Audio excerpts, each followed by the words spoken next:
What does this mean and how can you use this to make money? Isn't that what we all want to know? So in this video, I'm going to show you.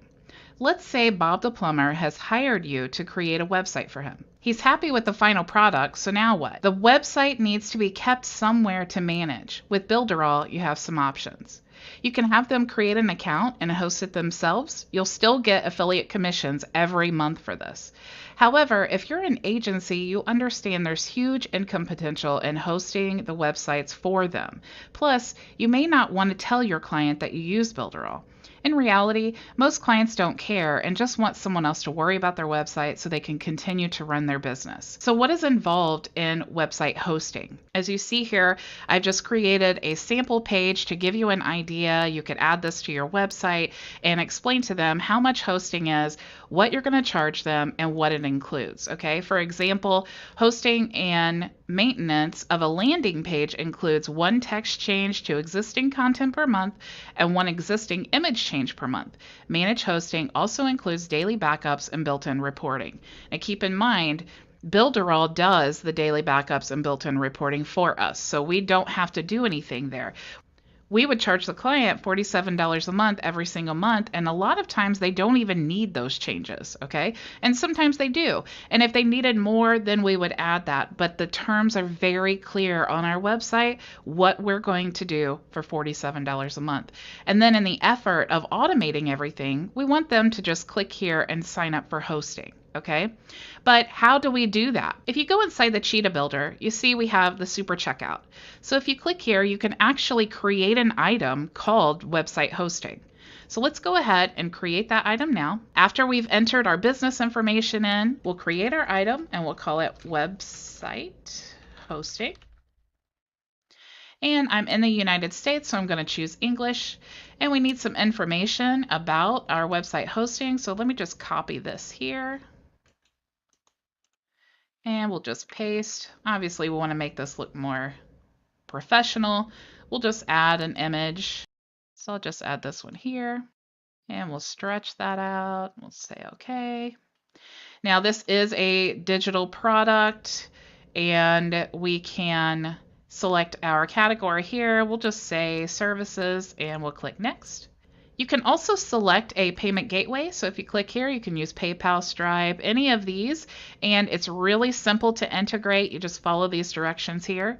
I actually like to use Stripe, and Stripe allows you to do the reoccurring billing. Okay, so my preference is always Stripe because being an agency, I am always reoccurring my billing. Okay, so I want to choose the United States dollar because that's where I'm at. We could choose a 14-day refund period if we wanted to. Now here's the important part. We need to create a reoccurring subscription payment because if we chose this, they would only pay one time. But for website hosting, we want to charge them every single month. So when they enter in to make this payment, we want it clear this is going to be a monthly charge and this will automatically charge them. So we don't have to do this every single month. So we'll choose reoccurring payment, and we don't want any additional taxes. If we wanted to add a coupon, we could do that here, and you would create that coupon on the left-hand side, but we're not going to offer any coupons now. We'll just go ahead and configure our subscription plan. So we're going to call this monthly hosting, and we're charging $47 a month. And we could paste in more details if we wanted to. Now, how often are we going to charge them this payment? Now, we want to do this once a month, so we could keep that there, but we do have options. You could change this to 2 times a month, whatever your business model is, whatever you're trying to do. You do have those options. You could choose every day, every month, every year. We definitely want to do monthly. Now, if you have contracts, which is a good idea to do when you create a website for a client, is to create a contract and say, we'll do this for you for 12 months or 2 years, whatever you wanted to do, or you could let the customer decide when they cancel. But I will warn you ahead of time, if they have the ability to cancel, you might not get paid for work that you've done. So I would always choose how many payments. So since I'm going to do a contract, I want to do 12 payments, and then we can enable or disable the subscription. So I'll definitely enable it. And it says here, subscription expiration cycles works only with PayPal and Stripe. So that's definitely something else to consider. We'll go ahead and click OK. So now you see we've created our $47 a month hosting. Let's go ahead and click next. And you could enable an affiliation for this product, but we're not going to do that today. We're just going to go ahead and click next. And we can choose what type of checkout that we want to put them through.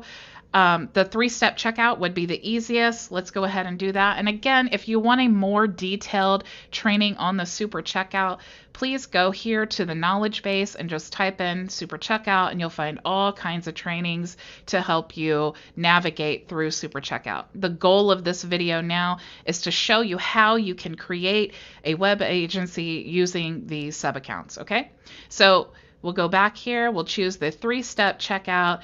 We can choose here to send them to a URL after they've received the payment if we do not have that page inside our website, or you could choose one of the pages that you do have in your website as a thank you page. Now, I only have one page in this website, so I'm just going to go ahead and choose that one page, and then I'm going to sell this on that page as well. But best practice would definitely be to have a thank you page that you send them to, give them a little information, maybe to schedule a call with you. However you want to set your business up, that's totally up to you. So we'll go ahead and click next. And we are just going to go ahead and use the default fields inside Mailing Boss. We're not going to choose a custom thank you, but we could by unchecking that box. We'll just use the default. I do like to check the box for the abandoned cart message, because if they go through the process but then they do not actually check out, we want to remind them, hey, did you know that you didn't actually check out for that? And the abandoned cart message email will do that for you. So we'll go ahead and click next. And we're not worried about restricted areas with this, so we'll click next.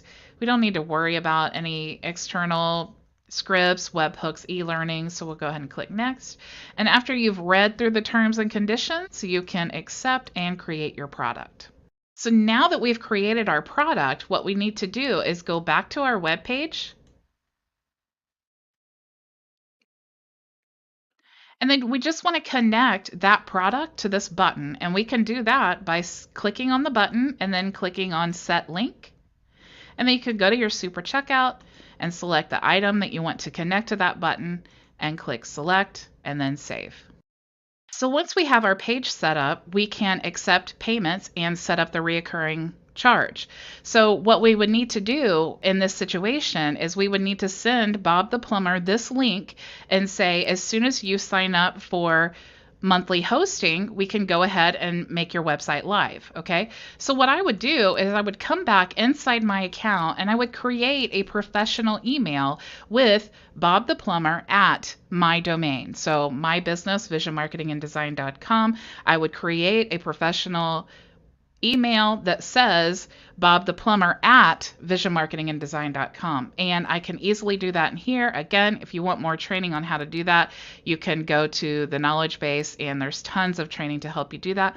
But the reason we're doing that is because when we go to the web agency, we're going to have to set them up an account. And again, we don't want them to know that we are using Builderall. So you create the sub account, you copy the link, you go to the incognito window, you paste that there. And when we're creating this account, we're going to create it for our client, but with our own email so that it doesn't go to the client. So we're going to say Bob the plumber at visionmarketinganddesign.com, and we're going to create a password for him and accept the terms and register. So you hear that pop, that means that we have the lead inside our back office. And we're going to choose the country that we're in, so we'll choose the United States. And now you see the onboarding process. We'll go ahead and click next, and you can click Create Website Now. And now you see inside the sub account that we've just created that they have the Cheetah Builder. If you go back to their homepage, they only have access to the Cheetah Builder, the new marketplace, and then the email autoresponder. Now, they will never have access, but this is what their account has access to. Now, when we transfer our website to this account, we're going to use the account email that we created, okay? But if we want to create a professional email for them on their domain, we could still do that, and then we could give them access to that email without giving them access to their account. So now what we need to do, since we have created the sub account, we need to go back to our Builderall back office, and let's refresh the screen. You see Bob is in our network now. And what we need to do now is we need to pay Builderall for the sub account. Once you create a sub account, remember in the beginning it said that this needed to be paid within 24 hours. So what you have to do after you create it is click pay. And then you need to go through the checkout system to have access to the sub account features. So once you have paid for the sub account, it will be a reoccurring charge every single month, okay? Once everything is all set up, what you need to do now is go back to the Cheetah Builder, and you need to transfer the website that you created to Bob the Plumber's account. So you can do that by clicking the 3 dots on the website that you want to transfer and click transfer. Now you need to type in here Bob the Plumber at visionmarketinganddesign.com, and then we need to select the option for transfer. So do we only want to transfer this website, or do we want to duplicate the site and then transfer? I always recommend duplicating the site and transferring, because you never know what could happen. Maybe you log into Bob the Plumber's account to do some work to his website, and you do something wrong and you delete pages, or you do something that can't be undone easily. You can always have a backup copy of that website on your account. Okay, so then you would just click save, and then it would send this website to the sub account that you just created. So now that I've showed you how to use this feature to increase your income every month with web hosting, until my next video, go